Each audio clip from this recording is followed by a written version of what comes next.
Before we begin, please remember that this presentation is for informational and educational purposes only. The career paths, salary figures, and financial data discussed are based on publicly available information and historical averages, which are subject to change. This is not financial or career advice. You should always conduct your own detailed research and consult with academic advisors and financial professionals before making a decision as significant as pursuing an MBA. You're staring at your screen, and your heart is beating a hole through your chest. There they are. 2 emails. 2 acceptance letters. One from a top-tier business school nestled in the sunshine of California. The other from an equally prestigious institution in the heart of New York City.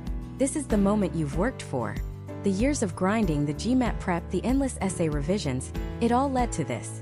But the euphoria lasts for about 10 seconds, and then a wave of cold, hard panic washes over you. Because this isn't just a choice between 2 schools. It's a choice between 2 completely different lives. 2 different futures. It's Silicon Valley versus Wall Street. It's hoodies and stock options versus suits and bonuses. It's a decision that will dictate the industry you dominate, the network you build, the person you become, and the entire trajectory of your career for the next 30 years. And you are terrified of getting it wrong. If that sounds familiar, take a deep breath. You are in exactly the right place. This is not just another video listing the pros and cons. We are going on a deep strategic dive to dismantle this monumental decision piece by piece. We're going to arm you with a framework to look past the rankings and the glossy brochures and understand the fundamental DNA of each coast. We will dissect the career paths, the recruiting pipelines, the networking culture, the shocking truths about the cost of living, and the long-term return on your investment. By the end of this, you won't just have an answer. You'll have unshakable clarity. You'll know without a doubt which coast is the right launchpad for your ambition. So let's get into it. To truly understand the difference between a California MBA and a New York MBA, you have to forget about the schools for a second. Forget about Stanford versus Columbia or Haas versus Stern. You first have to understand the soul of the place itself. Because the business culture in these 2 locations grew out of 2 fundamentally different philosophies. California's business identity is forged in the fire of disruption. The entire state, from San Francisco down to Los Angeles, operates on the principle of what's next. It's a culture obsessed with building the future, often by tearing down the present. The currency here isn't just money. It's innovation, speed, and scale. The heroes aren't the ones who manage the world's existing wealth. They're the ones who create entirely new markets out of thin air. Think about the language of Silicon Valley. Pivot, iterate, fail fast, moonshot, 10x thinking. This is a mindset that rewards risk, questions authority, and believes a 25-year-old in a garage can upend a 100-year-old industry. This DNA is baked into their MBA programs. The curriculum, the clubs, the professors, they are all part of an ecosystem that breathes venture capital and startup culture. It's less about learning how to climb a pre-existing corporate ladder and more about learning how to build the ladder yourself, or even better, invent a teleporter to skip the ladder entirely. Now let's pivot to the other side of the country. New York City.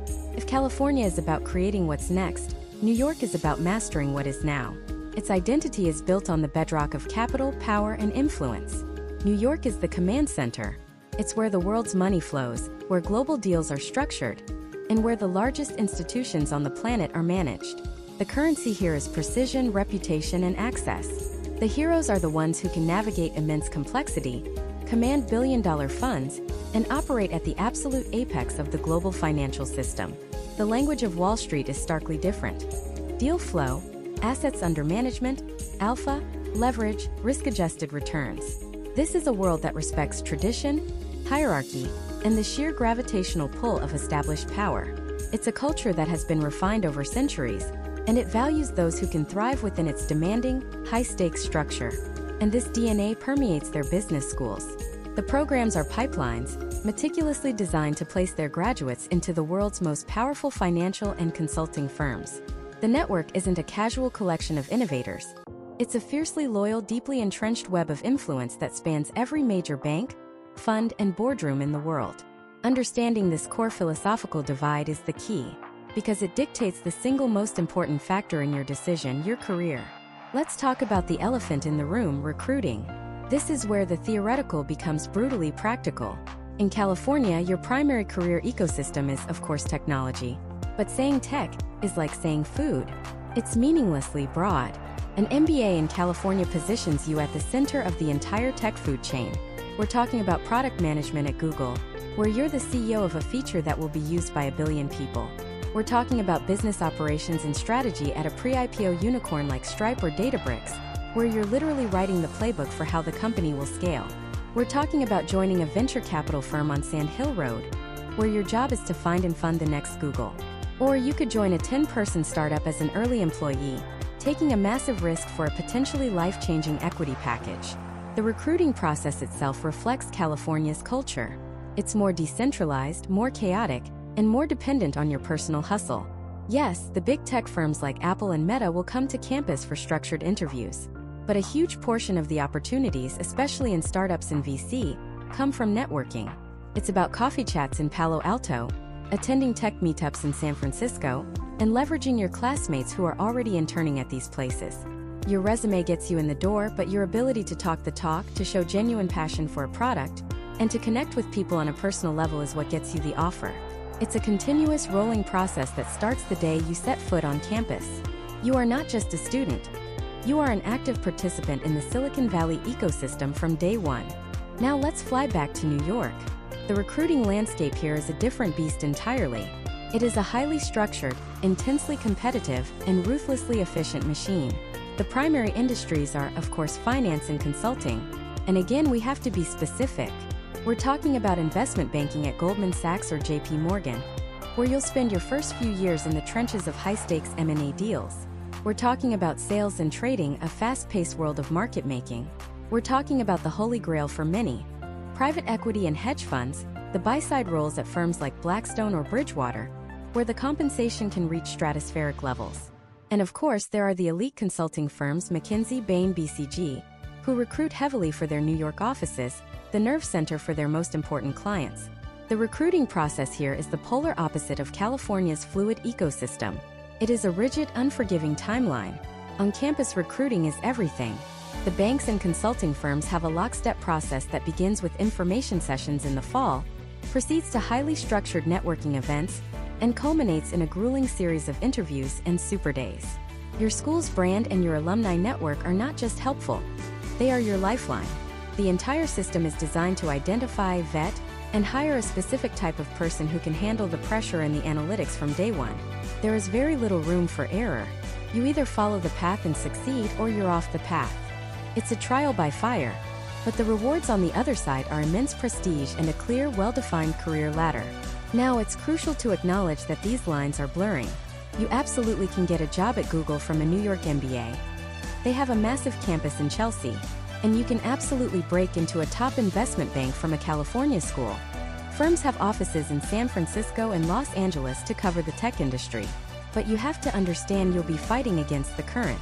You'll be a satellite, not at the center of gravity. The overwhelming majority of the opportunities, the core network, and the cultural momentum exist in tech for California and in finance and consulting for New York. Choosing one is choosing to place your bet on that core ecosystem. And that is just the beginning of the differences. Let's start by talking about the vibe. The actual, on-the-ground, day-to-day feeling of what it's like to live and study in these two epicenters of American ambition. Because an MBA isn't just a degree you earn in a vacuum. It's a 2-year immersive experience, and the city you choose is your classroom just as much as the lecture hall. California's culture is built on a foundation of optimism and reinvention. It's the place people went to strike it rich with gold, then with movies, and now with code. There's a pervasive sense that the next big thing is just around the corner, and you could be the one to build it. This translates into a business school environment that's less about tradition and more about disruption. The dominant ethos is move fast and break things. Failure isn't just accepted. It's often seen as a prerequisite for success, a battle scar you wear with pride. This creates a palpable difference in how people interact. The hierarchy is flatter. The dress code is famously casual. Think Allbirds and Patagonia vests, even in settings where you'd expect a suit and tie. Networking isn't always a scheduled coffee chat. It might be a conversation struck up on a hiking trail in the Marin Headlands, a shared interest in surfing at a beach in Santa Monica, or a deep dive into a new AI model at a house party in Palo Alto. It's a culture of work-life integration. Your passions, your hobbies, and your professional ambitions all bleed into one another. You're not just an MBA candidate. You're a potential co-founder, a rock climber, a foodie, and a future thought leader, all at once. But California is not a monolith. The difference between getting your MBA in Northern California versus Southern California is like comparing two different states. In the Bay Area, home to Stanford and Berkeley Haas, the air crackles with intellectual intensity. Life revolves around the tech ecosystem. Conversations in cafes are peppered with terms like burn rate, term sheets, and product market fit. There's a relentless focus on efficiency, data, and scaling ideas to a global level. The pressure is immense, but it's a cerebral pressure. It's the pressure to be smarter, faster, and more innovative than everyone else in a 50-mile radius, which happens to include some of the brightest minds on the planet. The proximity to San Francisco provides a dose of urban energy, but the real heart of the experience is the suburban feeling Silicon Valley, a sprawling landscape of campuses and venture capital firms. Head south to Los Angeles, home to UCLA and USC, and the entire atmosphere shifts. The sun is warmer, the pace is a little slower, and the industries are completely different. LA is the global capital of media, entertainment, and the creator economy. Here, the hustle is about brand building, storytelling, and connecting with audiences. Your network is less about VCs and engineers and more about studio execs, producers, and talent agents. The city itself is a vast, decentralized collection of neighborhoods, and your life is dictated by the car. Networking requires navigating the infamous traffic to meet someone for lunch in Beverly Hills or a drink in Venice. The vibe is more about image and presentation. It's a city where your personal brand matters immensely, and the lines between business, celebrity, and lifestyle are beautifully and chaotically blurred. Now let's teleport 3,000 miles east. New York City. If California is about work-life integration, New York is about work-life collision. The energy is immediate, visceral, and inescapable. From the moment you step out of your apartment, you are part of a massive, surging river of humanity. The city operates on a frequency of pure, uncut ambition. The culture is direct, efficient, and respects one thing above all else: your time. People don't have time for small talk. They get straight to the point. This can feel abrasive if you're not used to it, but it's born of necessity. In a city of 9 million people all striving for the top, clarity is currency. Life as an MBA student at a school like Columbia or NYU Stern is defined by unparalleled access and density. Your campus is the city itself. You might discuss a case study about a private equity deal in your morning class, then take the subway downtown to have a coffee chat with an alumnus who works at that very firm, and be back in time for your afternoon lecture. The world's most powerful institutions in finance, consulting, media, and fashion aren't a car ride away. They are literally a few blocks away. This proximity fosters a powerful sense of immediacy.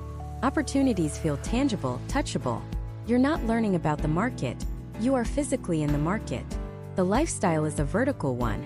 You live in apartments, you navigate the subway, and you measure distances in blocks, not miles. Your social life and your professional life are densely interwoven in the fabric of Manhattan. You'll bump into classmates at the grocery store, see a managing director from your dream firm at the same Broadway show, and end up at a bar next to a startup founder you've been trying to connect with. It's a serendipity engine. The pace is relentless. The work hard, play hard mantra is not a cliché.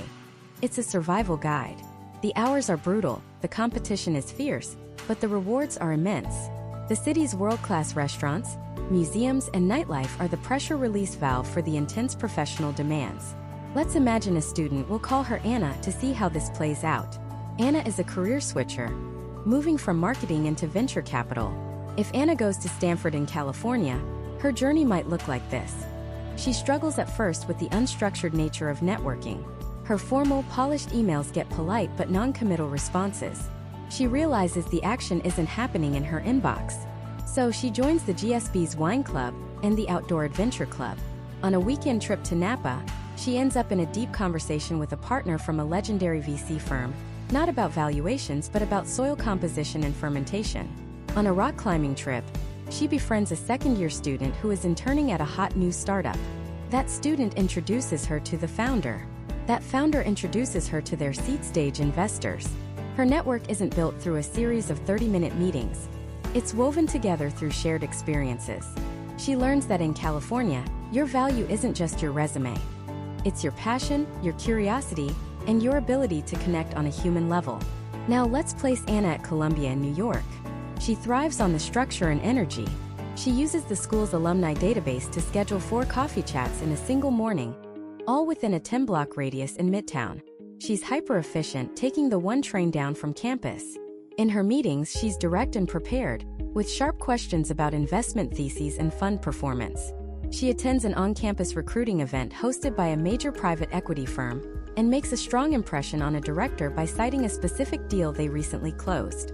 She follows up relentlessly. Her network is built with strategic precision, one targeted interaction at a time. She learns that in New York, your value is your ability to be sharp, prepared, and to demonstrate your hunger and drive in a city that demands nothing less. Neither path is inherently better. They are just fundamentally different. The California path is a winding trail, built on community and serendipity. The New York path is a grid, built on access and efficiency. So the question you have to ask yourself is not which coast is better, but in which ecosystem will I, as an individual, truly flourish? Are you someone who builds deep connections through shared activities over time? Or are you someone who thrives on a high-volume, high-energy, direct approach? Do you find inspiration in the wide-open spaces and the feeling that anything is possible? Or do you draw energy from the dense, kinetic, electric pulse of a city where the entire world is at your doorstep? This difference in vibe, this contrast between the California trail and the New York grid, isn't just a matter of personal preference. It has a very real, very tangible impact on one of the most critical aspects of your MBA journey: your bank account. The cost of tuition, the price of an apartment, the hidden expenses of networking, it all adds up differently. And the numbers might just shock you. That's exactly what we're breaking down next. Let's get right into the numbers, because your MBA is one of the biggest investments you will ever make. It's not just a degree, it's a 2-year all-in bet on your future self. And the buy-in for that bet is dramatically different depending on which coast you choose. First, let's talk about the sticker price, tuition. This is the big scary number that schools publish on their websites. In New York, you're looking at 2 of the most prestigious and expensive private universities in the world. At Columbia Business School or NYU Stern, you can expect the total tuition and fees for the 2-year program to be hovering in the neighborhood of $170,000 to $185,000. Let that sink in. That's before you've even bought a single textbook or paid for your first month's rent. Now let's fly over to California. The Golden State offers a bit more variety. You have the private school powerhouses like Stanford's Graduate School of Business, where the tuition is right up there with its East Coast rivals, easily pushing past $175,000 for the 2 years. USC Marshall, another top-tier private school, is in a similar high-cost bracket. But California also has a secret weapon: its world-class public university system. Schools like UCLA Anderson and Berkeley Haas offer a significant discount, especially for in-state residents. For out-of-state students, their tuition is more competitive with the private schools, but it's often still a notch below, typically landing in the $140,000 to $155,000 range for the full program. So right off the bat, if that initial sticker price is your primary concern, the public school options in California present a compelling financial argument. But here's the truth every MBA student learns the hard way. Tuition is just the cover charge. The real story of your expenses is written in the day-to-day cost of living. And this is where New York City and California begin to live in different universes. Let's start with the single biggest line item on your budget: housing. In New York, especially if you're attending Columbia or Stern, the gravitational pull of Manhattan is immense. You'll likely be looking for an apartment there. Prepare for a reality check. The average rent for a studio apartment in Manhattan can easily be $3,500 a month. A one-bedroom? You're pushing $4,500 or more. And these aren't luxury palaces. We're talking about apartments where your kitchen might also be your hallway, and your view is a brick wall 3 feet away. You'll hear stories of students sharing a 2-bedroom apartment with 3 other people, converting the living room into another bedroom with a temporary wall, just to make the numbers work. And don't forget the uniquely painful New York phenomenon of the broker's fee, where you might have to pay a real estate agent a fee equivalent to 15% of the annual rent, just for the privilege of signing the lease. That's a $5,000 or $6,000 check you have to write before you even move in. Now let's look at California. The housing story here is more complex because California isn't one place. If you're at Stanford or Berkeley, you're in the Bay Area, one of the most expensive real estate markets on the planet.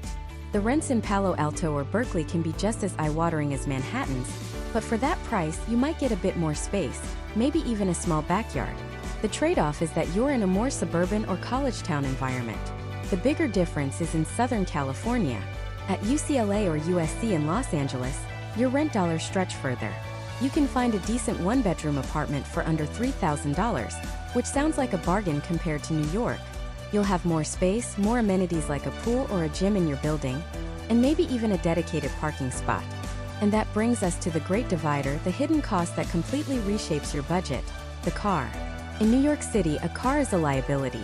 It's a ridiculously expensive, inconvenient anchor. You don't need one. Your transportation cost is a fixed, predictable $132 a month for an unlimited Metro card. The subway and bus system will take you almost anywhere you need to go, 24/7. It's a massive, massive financial advantage. In California, a car isn't a luxury. It's a lifeline. It is a non-negotiable part of your existence, especially in a sprawling metropolis like Los Angeles. So you have to factor in the cost of buying or leasing a car, which could be several $100s a month. Then there's car insurance, which is notoriously expensive in California. And then there's the real killer: gas. California consistently has the highest or one of the highest gas prices in the entire country. You'll be spending hundreds of dollars a month just on fuel. Add in maintenance, repairs, and the cost of on-campus parking permits, which can be another $1,000 a year. Suddenly, that cheaper rent in LA doesn't look so cheap anymore. The car can easily add an extra $7,000 to $10,000 to your annual budget that a student in New York simply doesn't have. This fundamental difference extends to your social life, which, let's be clear, is a critical and expensive part of the MBA experience. In New York, your social life is built on density and proximity. It's grabbing a coffee between classes, meeting for happy hour in the West Village, or a group dinner in Soho. It's incredibly convenient. You hop on a subway and you're there in 20 minutes. But the cost of every single one of those interactions is high. A cocktail in Manhattan is $20. A casual dinner can easily be $75 per person. The pressure to be out and spending money is constant. In California, the social scene is different.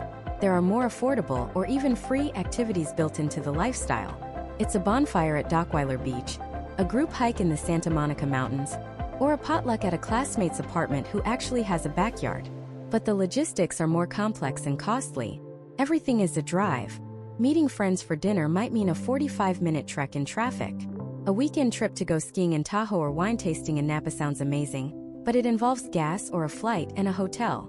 The cost of Ubers for a night out in LA can be astronomical. So while the individual activities might be cheaper, the cost to access them adds up. So let's put it all together. Let's imagine two students. We have Sarah heading to NYU Stern and Ben heading to UCLA Anderson. Both have a similar budget for their 2 years. Sarah in New York pays a staggering $4,200 a month to share a 2-bedroom apartment in Greenwich Village with a roommate. It's cramped, but the location is amazing. Her monthly transportation cost is locked in at $132. Her grocery bills are high, and her social budget is constantly strained by $22 cocktails and expensive group dinners. But her costs, while high, are relatively predictable. Ben in Los Angeles finds a great 1-bedroom in Westwood for $2,800 a month. It's spacious, has a pool, and feels like a palace compared to what Sarah has. He's saving $1,400 a month on rent, but he had to lease a used Honda Civic for $350 a month.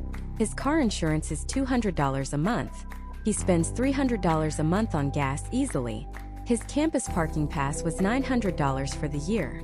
That rent savings of $1,400 has already shrunk to just $400, and that's before a single oil change or new set of tires.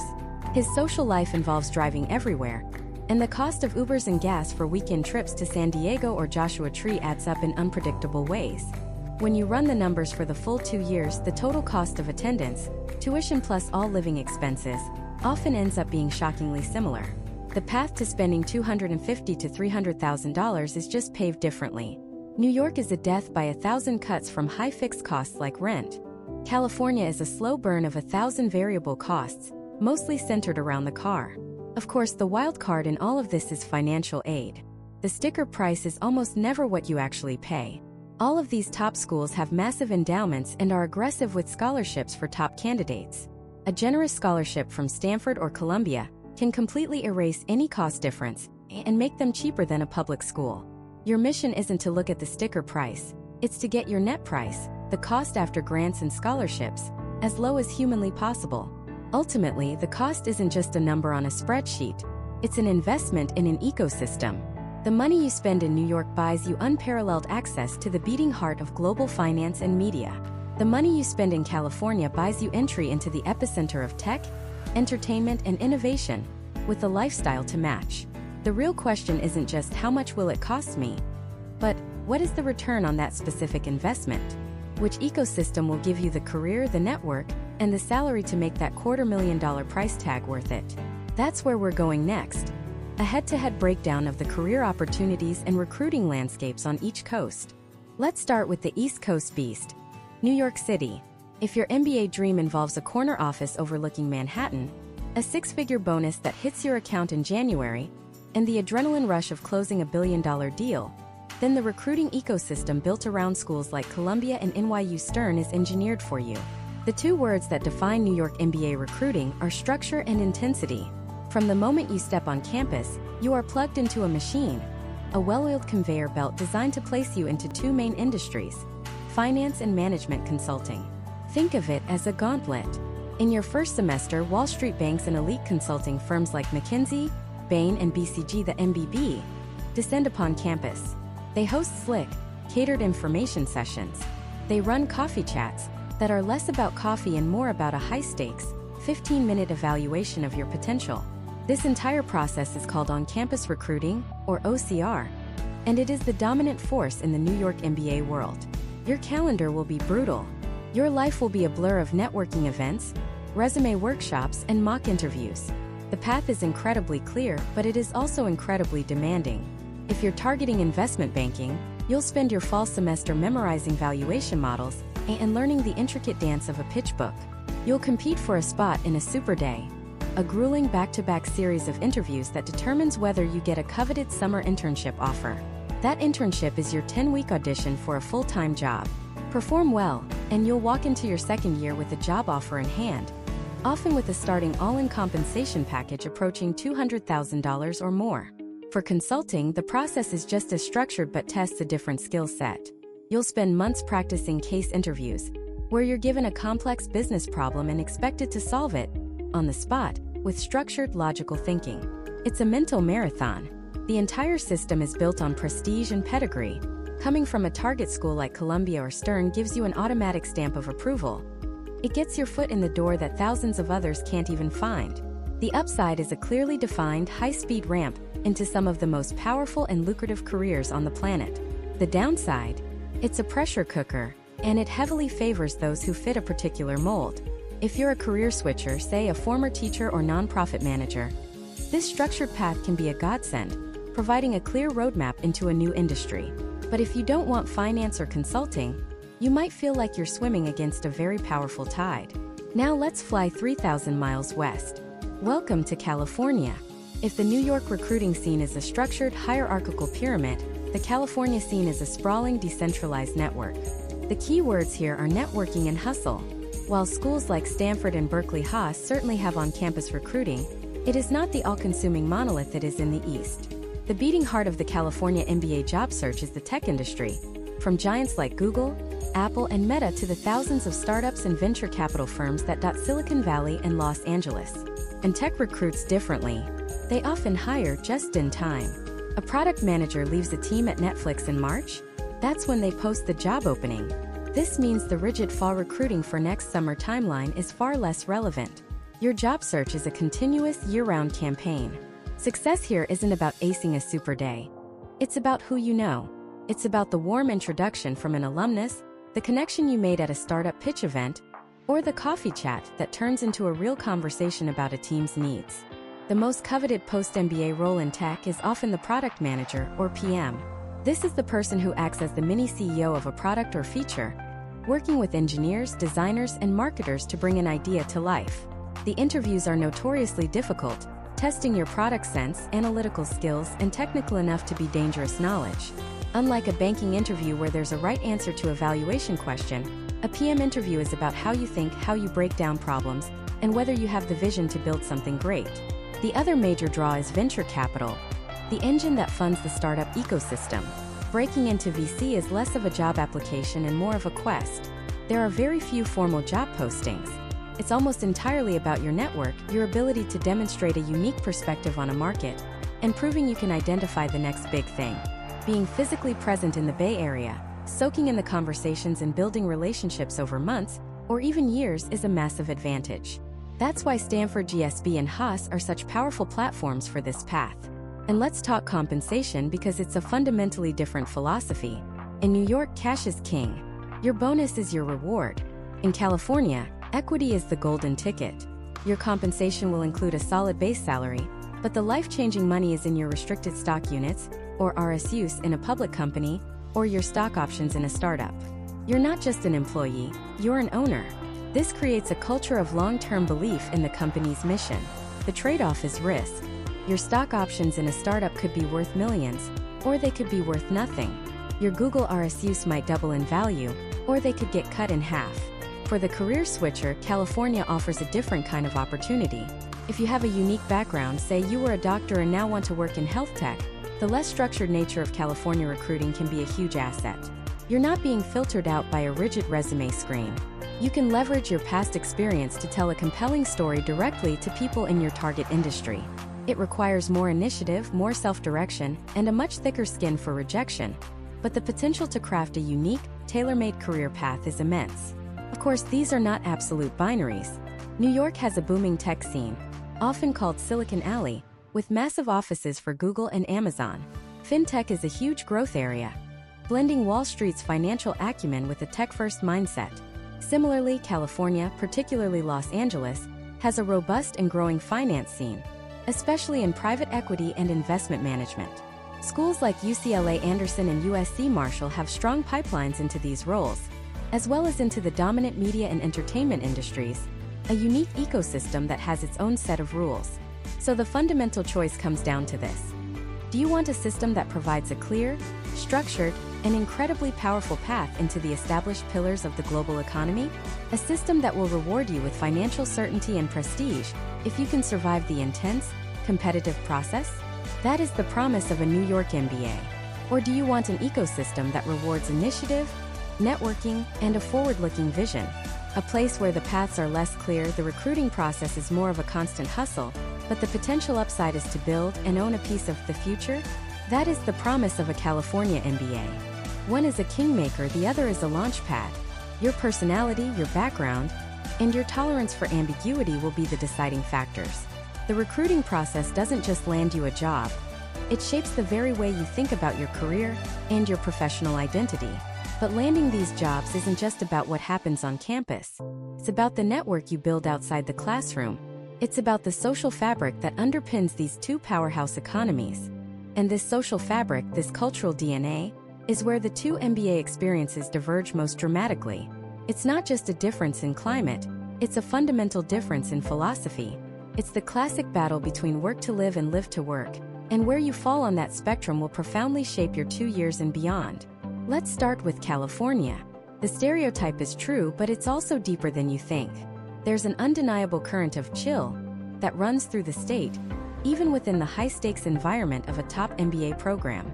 At Stanford, Haas, or Anderson, the pressure is immense, the coursework is brutal, and the competition is fierce. But when the laptops close, the entire state of California becomes your playground, and the culture of that playground is centered on wellness, the outdoors, and decompression. Your weekend isn't about recovering from the week in a dark apartment. It's about recharging for the next one on a mountain or in the ocean. Imagine this. It's a Saturday. At Stanford, you and your study group might ditch the library for a grueling hike at the Dish, brainstorming a startup idea while overlooking Silicon Valley. At UCLA, you might grab a surfboard and hit the waves in Malibu at dawn before your finance project is even due.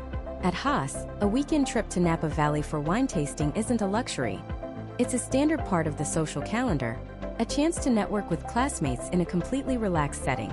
This isn't just about fun. It's a core part of the networking culture. The connections you make aren't forged over cocktails in a stuffy bar. They're built on a shared experience, a 10-mile bike ride, or a bonfire on the beach. The social scene is decentralized. It's less about a single downtown hub and more about house parties in Palo Alto, backyard barbecues in Berkeley, or exploring the distinct neighborhoods of Los Angeles. This fosters a different kind of bond, one that feels less transactional and more authentic. You're not just connecting with a future consultant. You're connecting with the person who taught you how to properly taste a Cabernet Sauvignon. This work-to-live ethos permeates the professional culture you're trying to break into. The California grind is real, but it looks different. It's a creative, iterative grind. The uniform isn't a suit. It's a Patagonia vest and a pair of Allbirds. The goal isn't just to climb a corporate ladder. It's to build a new one, or better yet, to invent a teleportation device so ladders become obsolete. The pressure is to innovate, to disrupt, to create something from nothing. The casual environment, the flat hierarchies in tech companies, the emphasis on work-life balance, these aren't just corporate perks. They are a direct reflection of the Californian lifestyle. People came here for the sun, the space, and the freedom, and they've built an economy that tries, at least on the surface, to honor that. Of course, this comes at a cost. You'll almost certainly need a car, and you'll spend a significant portion of your life in it, listening to podcasts about venture capital while stuck on the 405. And the cost of living is astronomical, but you're paying a premium for that lifestyle, for 75-degree days in February and access to some of the most beautiful natural landscapes in the world. Now let's teleport 3,000 miles east. Welcome to New York. If California's philosophy is work to live, New York's is life is work. And that's not an insult, it's a badge of honor.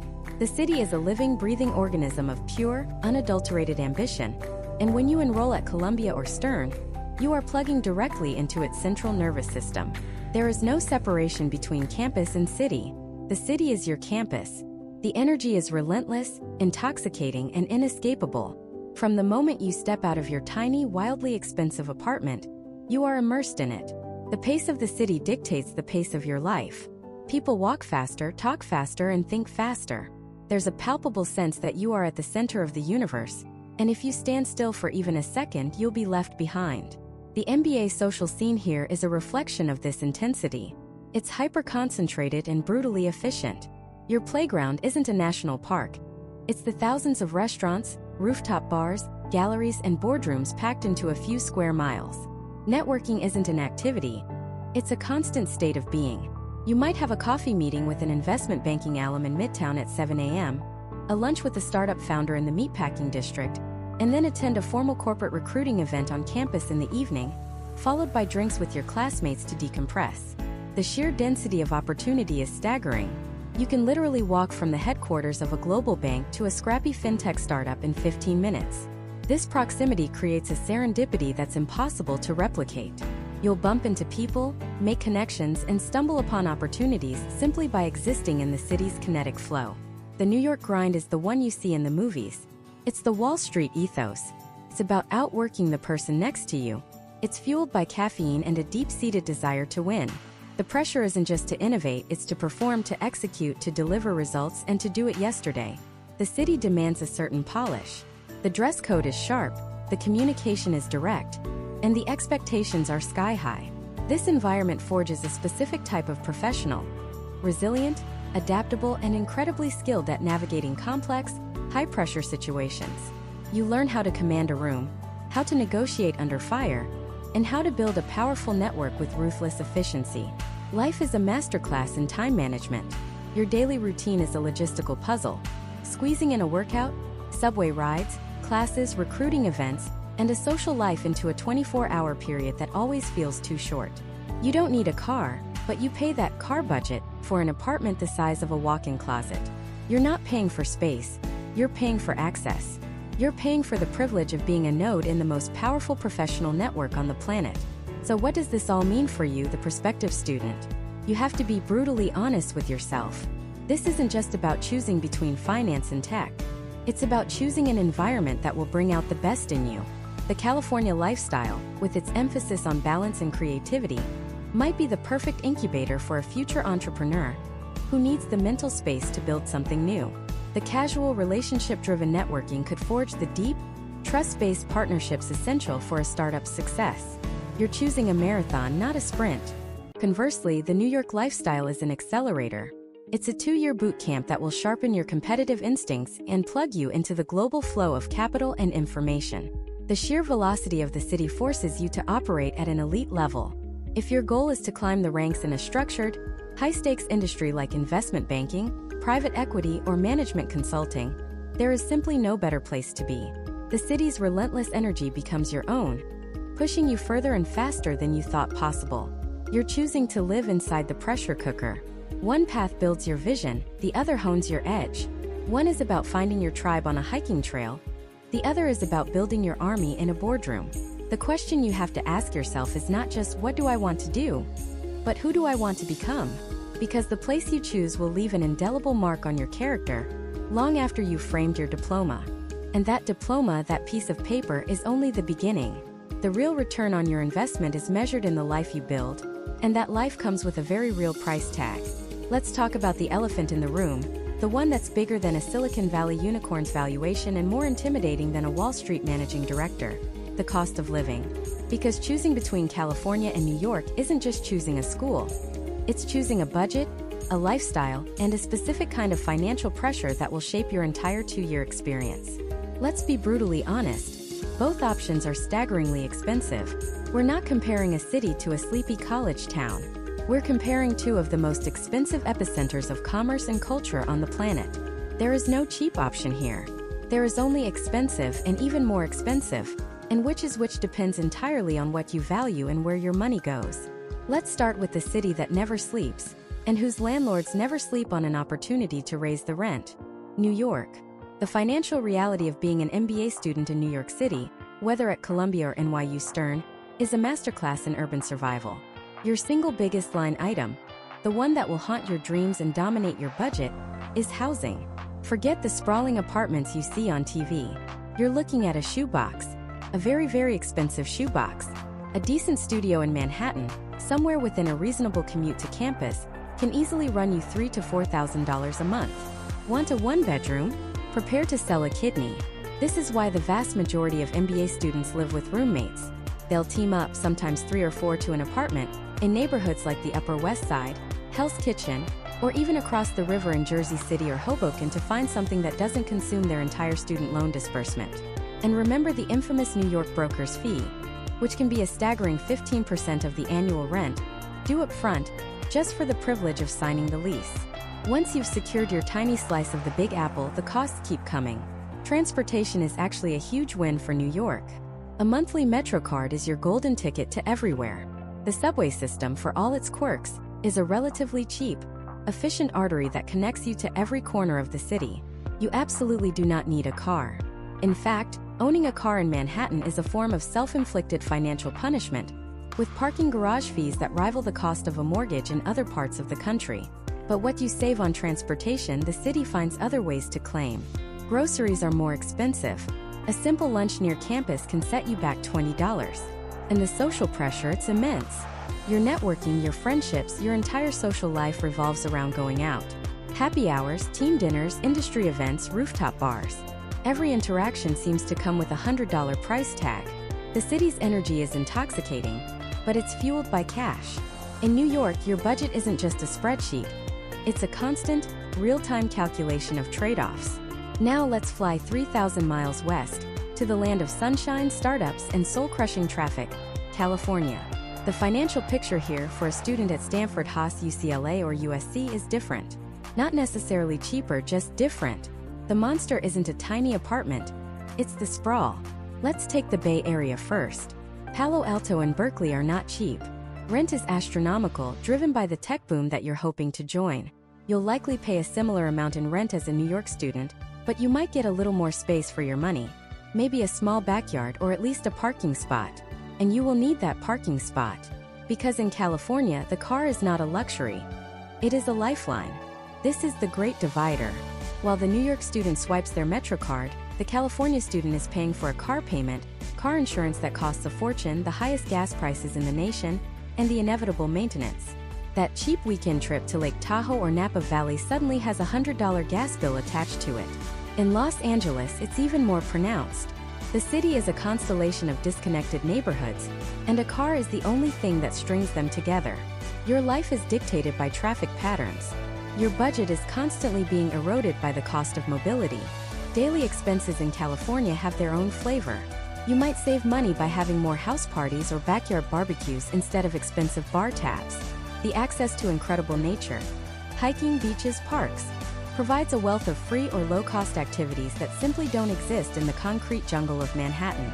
But on the flip side, the wellness culture can be its own kind of expensive. Organic groceries from premium supermarkets, boutique fitness classes, and the general cost of maintaining that healthy, sun-kissed California glow can add up.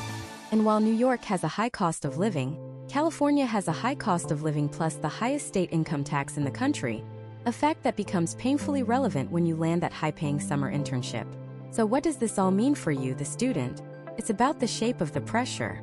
In New York, the pressure is constant and concentrated. It's the density. You feel the city, its energy, and its cost every time you step out your door. Your life is lived in public, and it's a fast-paced, expensive existence that forces you to be resourceful, quick-witted, and ruthlessly efficient with your time and money. It's a financial pressure cooker. In California, the pressure is more diffuse but just as real. It's the pressure of logistics and distance. The cost is hidden in the hours you spend in traffic, the money you pour into your car, and the planning required to simply get from point A to point B. The lifestyle can feel more relaxed on the surface, but it demands a different kind of discipline. It's a financial incubator where you have more space, both literally and figuratively, but you're also responsible for creating your own structure and managing a more complex set of variables. This financial reality bleeds directly into the student lifestyle. In New York, your campus is the city. Your cohort becomes your family because you're all packed together, navigating the same chaotic, exhilarating environment. Spontaneity rules. A study session can turn into a last-minute ticket to a Broadway show. A class project can lead to drinks in a hidden speakeasy. You are immersed 24/7 in a torrent of culture, business, and humanity. It's an education in itself, one that teaches you how to operate at the highest level in the densest environment on Earth. The California lifestyle, by contrast, is more intentional. Your campus is a bubble, an oasis. At Stanford, it's the farm, a sprawling, self-contained world. At UCLA, it's a beautiful village perched above the city. Life is more structured around the academic calendar and planned events. Socializing is less about bumping into classmates on the subway, and more about organizing a weekend ski trip or a beach bonfire. There's an emphasis on balance, on unplugging. The very geography encourages it. You can escape the pressure. You can drive to the mountains or the ocean and breathe. This environment cultivates a different kind of person, someone who is just as ambitious, but who might define success not just by their career trajectory, but by the integration of their work with a fulfilling personal life. One is a vertical experience, stacking work, life, and school on top of each other in a glittering skyscraper of ambition. The other is a horizontal experience, spreading those same elements out under a wide-open sky, giving each one room to breathe. Neither is inherently better, but one is almost certainly better for you. The choice you make will determine not only how you spend your money, but how you spend your time, your energy, and your focus for two of the most formative years of your life. It dictates the rhythm of your days and the nature of your growth. And it sets the stage for the most critical phase of the MBA journey, the internship, where all this theory, culture, and networking is finally put to the test. The internship is not a summer job. Let's get that straight. It is the single most important, high-stakes, 10 to 12-week job interview of your entire life. It's the bridge between the academic sanctuary of your MBA program and the cold, hard reality of your post-graduation career. Everything you've learned, every connection you've made, every late-night case study, it all comes to a head here. This is where you prove you're not just a student with a high GMAT score, but a future leader who can actually deliver. And the nature of this trial by fire is profoundly, fundamentally different depending on which coast you're on. Let's start in California. The MBA internship experience here is a direct reflection of its dominant industry, technology.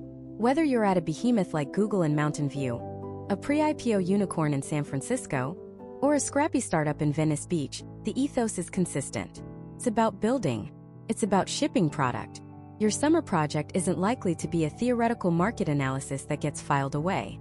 It's far more likely to be a feature that will be pushed to millions of users, a growth strategy that will be implemented in the next quarter, or a partnership deal that needs to be closed. The culture is one of measured chaos. The classic move fast and break things mantra has matured, but the underlying spirit remains. You are expected to be an owner from day one. There's no hand-holding. Your manager might give you a vaguely defined problem like, figure out how to increase user engagement in our new markets, and then expect you to take the initiative. You'll need to talk to engineers, designers, data scientists, and marketing leads. You'll need to build your own framework, pull your own data, and present a solution that is both innovative and actionable. The hierarchy is flat. The 24-year-old engineer who built the core product might have more influence than a director-level manager, and you're expected to treat their input with equal, if not greater, weight. The pressure in a California internship isn't the screaming trader on the phone kind of pressure. It's the quiet, intense pressure of a looming product launch. It's the intellectual pressure of being in a room full of brilliant people and needing to defend your ideas with data and logic, not just authority. Your value is measured by the quality of your contribution, not the hours you log at your desk. Nobody cares if you show up at 10 and leave at 5, as long as you deliver something extraordinary. But make no mistake, to deliver that, you'll be thinking about the problem in the shower on your hike, and at 3 in the morning. The work-life integration is real, because the work is genuinely fascinating and endlessly challenging. Interning at a venture capital firm on Sand Hill Road is another uniquely Californian experience. Here, you're not building a product, you're evaluating the people who do. You'll be tasked with sourcing deals, conducting due diligence on nascent startups, and building investment theses on emerging technologies. It's a role that requires a strange mix of financial acumen, technological foresight, and social grace. You're rubbing shoulders with founders who believe they are changing the world, and your job is to decide if they're right. The networking is relentless but informal, happening over coffee in Palo Alto or at tech-centric events in San Francisco. Now let's fly 3,000 miles east and step into a glass tower in Midtown Manhattan. The New York MBA internship is a different beast entirely. Here, the world revolves around the deal. The lingua franca is finance. The rhythm is set by the opening and closing bell of the stock exchange. If you're interning at an investment bank, your summer is a meticulously structured, 10-week gauntlet designed to see who can handle the pressure. From day one, you are at the bottom of a very steep, very rigid pyramid. Your life will be governed by pitch books, Excel models, and the demands of your associate and vice president. The hours are legendary for a reason. Arriving before your boss and leaving after them is the unspoken rule. Pulling an all-nighter to perfect evaluation model or reformat a PowerPoint presentation isn't an exception, it's an expectation. The pressure is overt and constant. A typo in a deck presented to a client is a cardinal sin. An error in a financial model can kill a deal. The feedback is direct and often brutal. This environment is designed to weed out those who lack the stamina, the attention to detail, or the sheer grit to survive. But for those who thrive in it, the rewards are immense. You are at the absolute center of global commerce. You're working on multi-billion-dollar mergers and acquisitions that will be on the front page of the Wall Street Journal. The learning curve is vertical. In 10 weeks, you will learn more about finance, valuation, and corporate strategy than in 2 years of business school. You are given a staggering amount of responsibility, not in terms of creative ownership, but in terms of flawless execution. Your job is to be the most reliable, hardworking, and error-free analyst in the room. The culture is formal. Suits are the uniform. FaceTime matters. Being seen at your desk, ready and available, is part of the job. Networking is a structured sport. It happens at official intern events, happy hours with your team, and carefully scheduled coffee chats with managing directors. Every interaction is an evaluation. They're testing your polish, your ambition, and your ability to fit into a culture that values tradition and hierarchy. The ultimate goal of this entire process is the full-time offer. Unlike in tech, where an internship is a strong signal, in banking, the summer internship is the primary recruiting pipeline. Not receiving an offer at the end of the summer is a very public failure. What about consulting? This is the great bridge between the two coasts, with major offices for firms like McKinsey, Bain, and BCG in both New York and California. However, the internship experience is still colored by the local business environment. A summer consultant in the New York office is far more likely to be staffed on a project for a major financial services or pharmaceutical client. The work will be intense, the client's demanding, and the culture will often mirror the buttoned-up, high-stakes environment of Manhattan itself.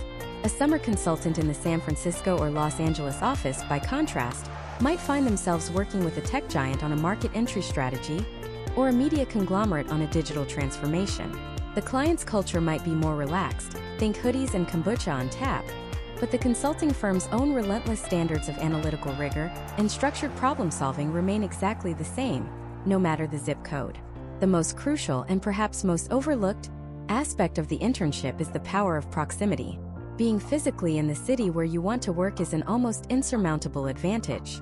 If you're a student at NYU Stern or Columbia, you can take the subway to have lunch with an alum at Blackstone.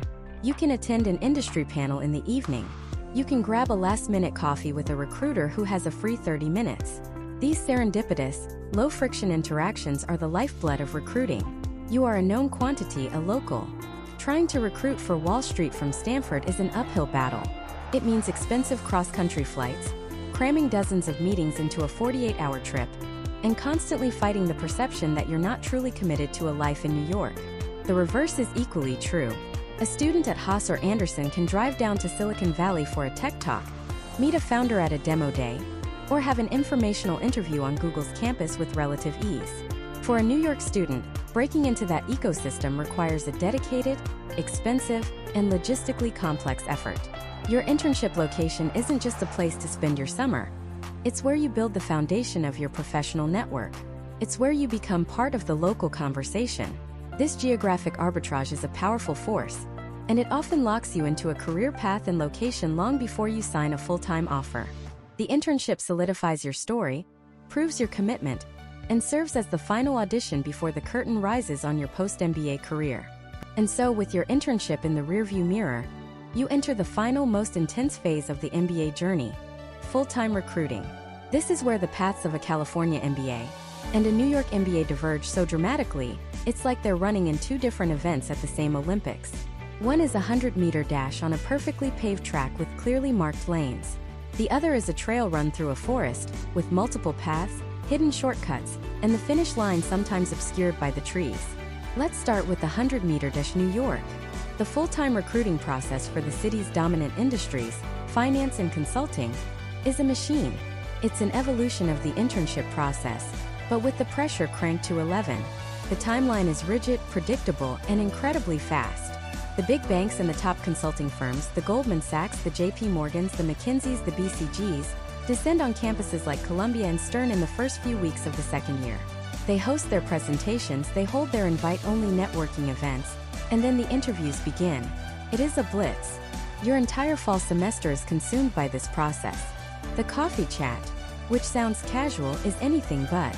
It's a pre-interview interview. Every interaction is an evaluation. You are judged on your polish, your technical knowledge, your ability to articulate why their firm is the only place you can imagine working. The questions are standardized, the case studies are practiced to perfection, and the competition is ferocious. You are up against hundreds of other students who have the same resume, the same ambition, and the same memorized answers to why investment banking. The advantage here is clarity. You know exactly what you need to do, who you need to talk to, and when the decisions will be made. By October or November, for many students, it's over.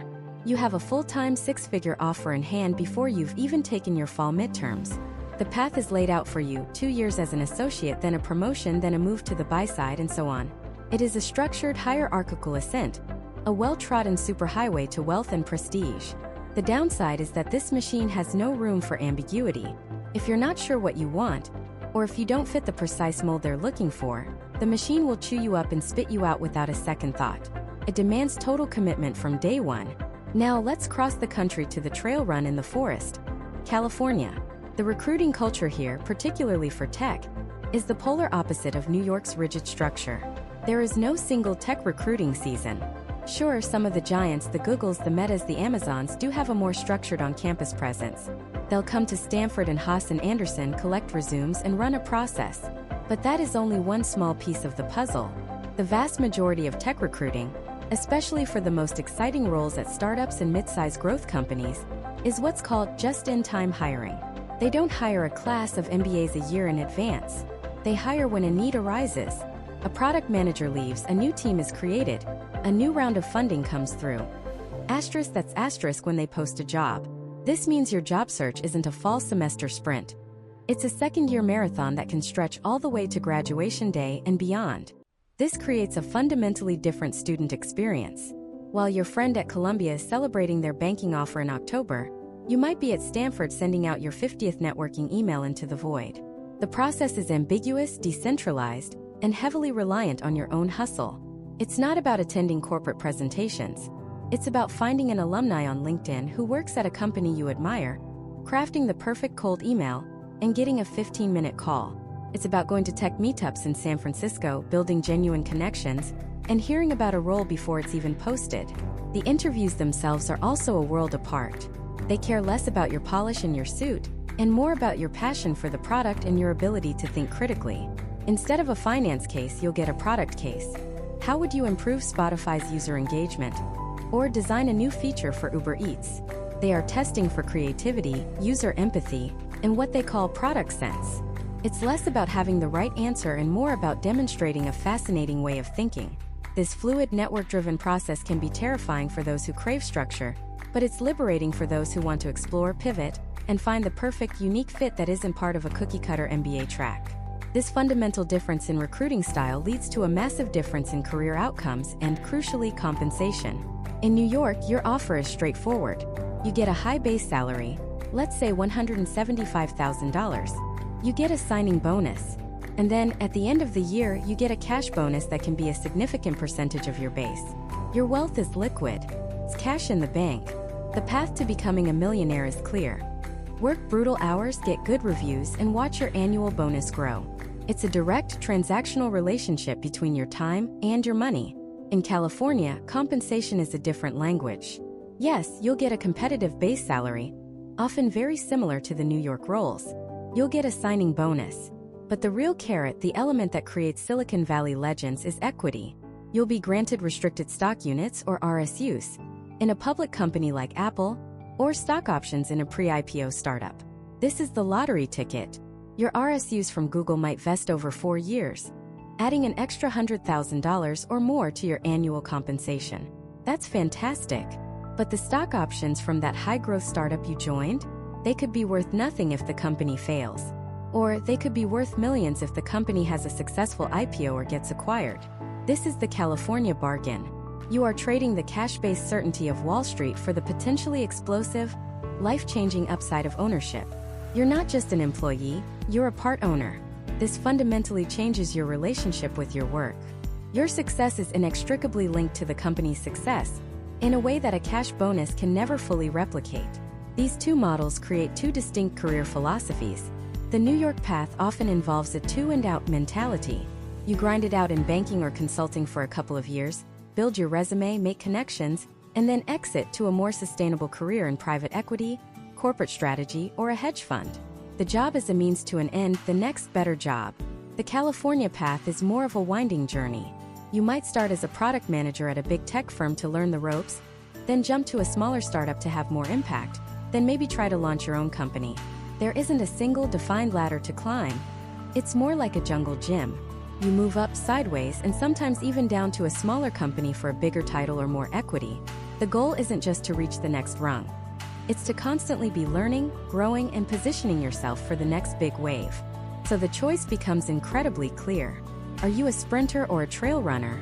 Do you want the clarity of a well-defined track and the immediate reward of cash in your pocket? Or do you thrive in ambiguity, energized by the thrill of the hunt and the long-shot potential of a massive payday down the road? Your answer to that question says a lot about whether your post-MBA home is on the island of Manhattan or in the Valley of Silicon. But of course, your career is just one part of your life. The salary, the bonus, the equity, it's all just paper. How you spend it, the life you build outside the office, the culture you immerse yourself in, that's where the real return on your investment is found.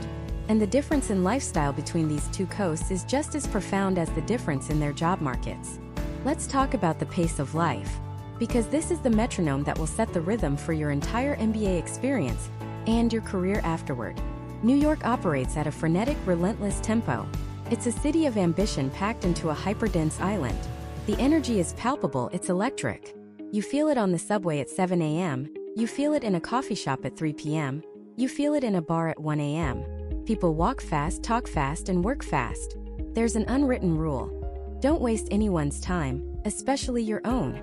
This hustle culture isn't just a stereotype. It's the city's operating system. For an MBA student, this means your networking events are intense, your internships are demanding, and your social life is a carefully managed calendar of events, squeezed between study sessions. You live to work, and the work is fueled by the city's kinetic energy.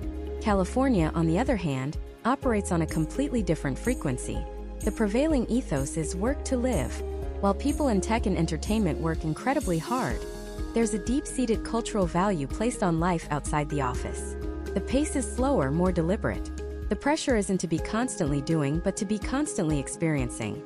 That might mean a sunrise surf before class at UCLA, a weekend trip to Napa from Stanford, or a lunchtime hike in the Berkeley Hills. The vastness of the state, the sheer physical space, allows for a mental and emotional breathing room that simply doesn't exist in Manhattan. The ambition is just as high, but it's expressed differently. It's less about the relentless grind and more about the smart, efficient pursuit of a goal, so you can get back to living your life. This is a fundamental fork in the road for your personality and your priorities. Do you draw energy from the crowd and the hustle? Or do you recharge in nature and open spaces? Now let's get into the nitty-gritty of your wallet. The cost of living. Both New York City and the major hubs in California are notoriously eye-wateringly expensive, but they will drain your bank account in very different ways.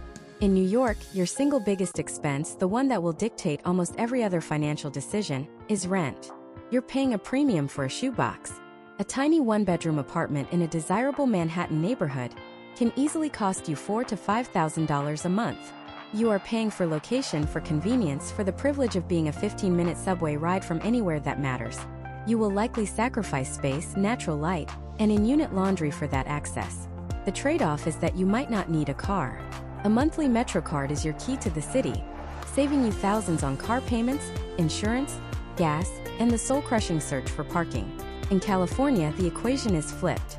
While rent in places like San Francisco, Santa Monica, or Palo Alto is just as astronomical, you generally get a little more space for your money.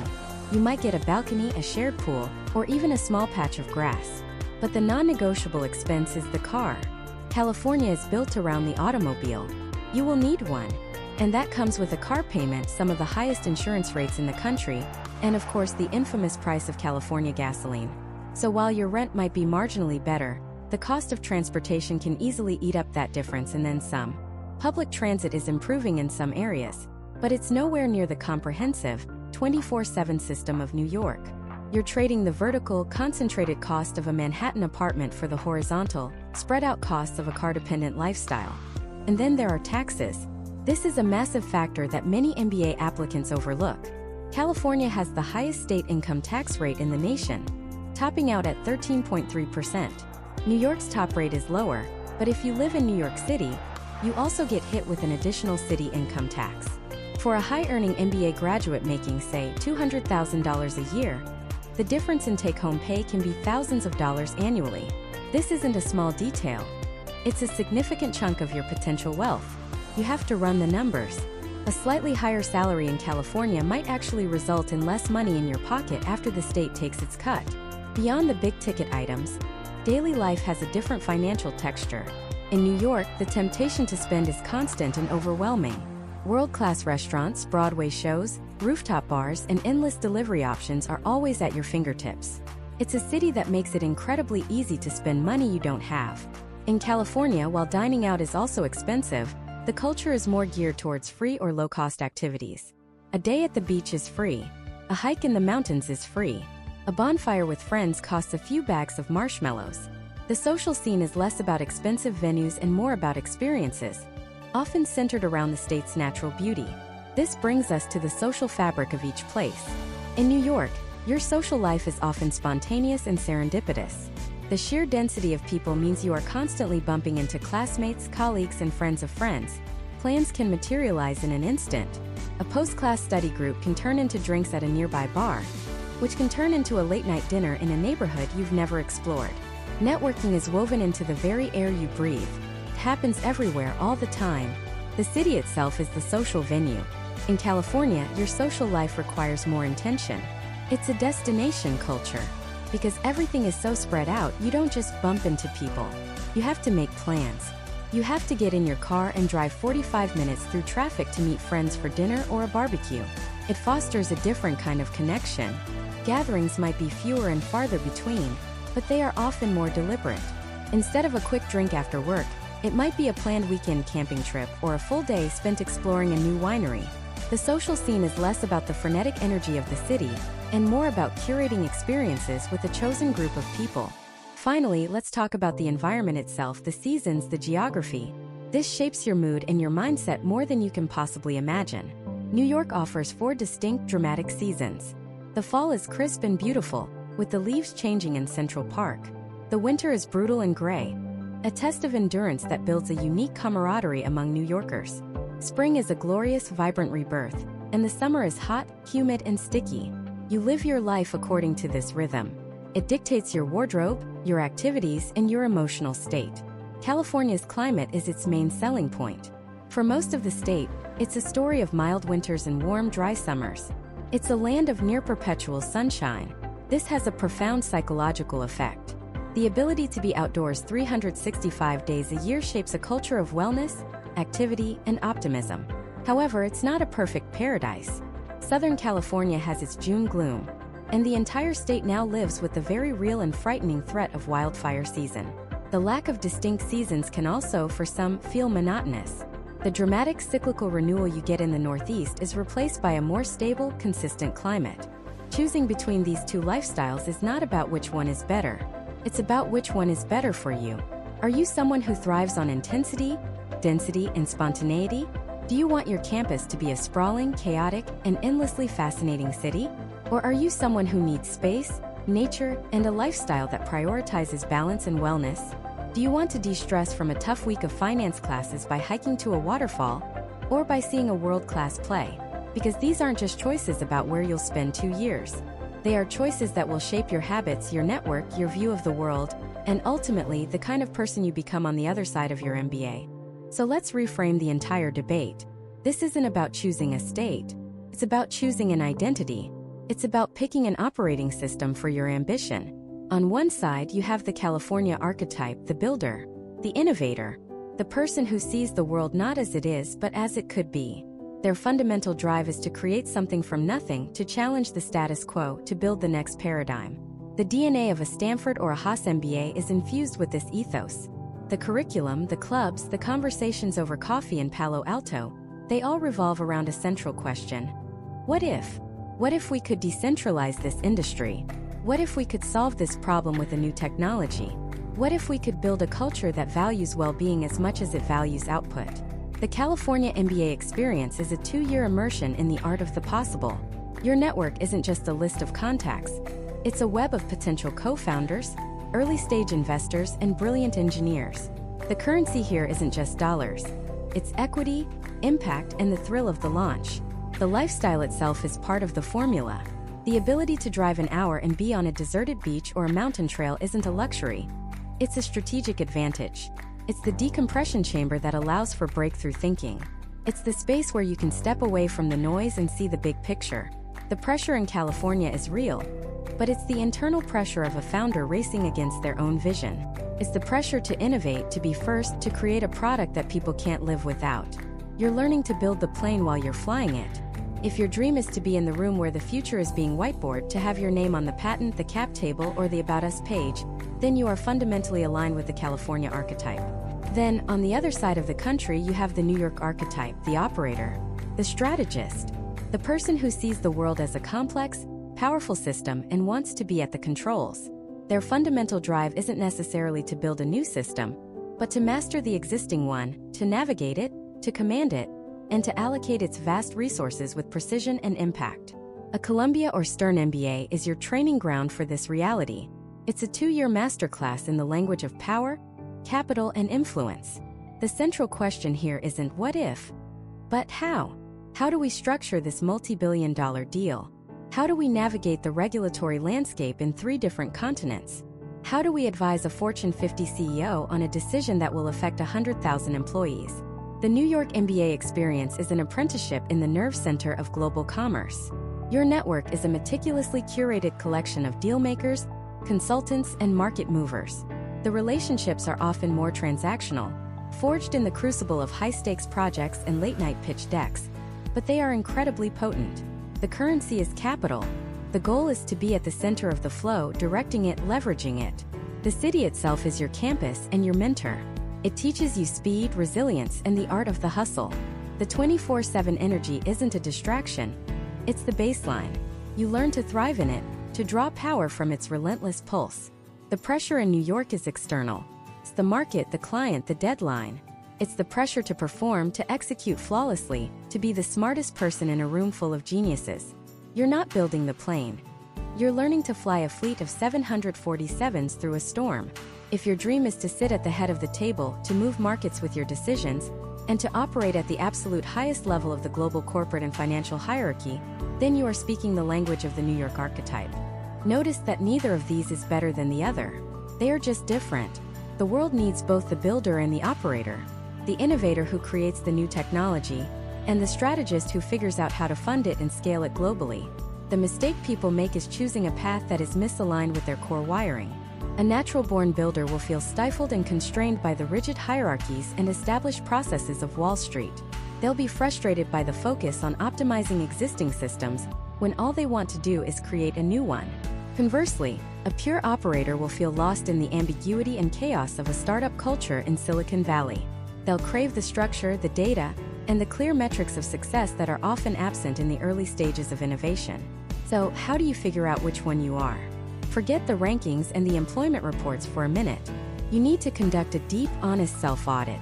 And it comes down to a few key questions. First, the energy test. Be brutally honest with yourself. Where do you draw your energy from? Do you feel most alive when you're in the middle of a chaotic, bustling city, feeding off the energy of millions of people striving alongside you? Does the idea of a quiet suburban campus feel isolating? Or do you recharge your batteries in solitude and nature? Does the thought of being in a concrete canyon for 2 years with limited access to open space feel like a cage? Your physical environment profoundly impacts your mental state, your creativity, and your endurance. Don't underestimate this. Second, the problem-solving test. When you're faced with a complex problem, what is your default mode? Do you immediately start deconstructing it, analyzing the existing components, and looking for the most efficient way to optimize the current system? Is your brain wired for spreadsheets, financial models, and strategic frameworks? That's the operator's mind. Or is your first instinct to throw out the existing system entirely and ask, what if we came at this from a completely different angle? Do you get excited by ambiguity, by blank canvases, and by the challenge of creating a solution that's never existed before? That is the builder's mind. Third, the definition of risk test. What does risk mean to you? For the operator in New York, risk is often about downside protection. It's calculated, mitigated, and managed. The risk is picking the wrong stock, a deal falling through, or a flawed M&A strategy. It's about navigating a high-stakes game with established rules. For the builder in California, risk is the default state. The risk is that your entire venture fails, the market doesn't want your product, you run out of funding. It's not about playing the game. It's about creating a whole new one. Which of these environments makes you feel terrified? And which one makes you feel alive? And finally, the 10-year test. This is the most important one. Project yourself 10 years into the future. You've achieved the success you're dreaming of right now. What does that success actually look like? Are you celebrating the launch of a company you built from the ground up with a small, dedicated team? Are you looking at a product that is changing the way people live, knowing you were there from the very first line of code or the first sketch on a napkin? Or are you celebrating the closing of a landmark deal that reshaped an entire industry? Are you sitting on a board advising global leaders, your influence felt in the corridors of power from New York to London to Shanghai? Your answer to that question is your North Star. Because this choice between California and New York is not a logistical decision about where to get a degree. It is a strategic decision about what kind of life you want to build and what kind of impact you want to have. It's a choice between two powerful, valid, and compelling visions of success. One is not better, but one is better for you. So don't ask which coast is best. Ask yourself, am I a builder or am I an operator? Am I here to invent the future or am I here to command the present? Once you answer that question with total honesty, your choice becomes clear. The map draws itself, because you won't just be choosing a school, you'll be choosing your tribe. You'll be coming home.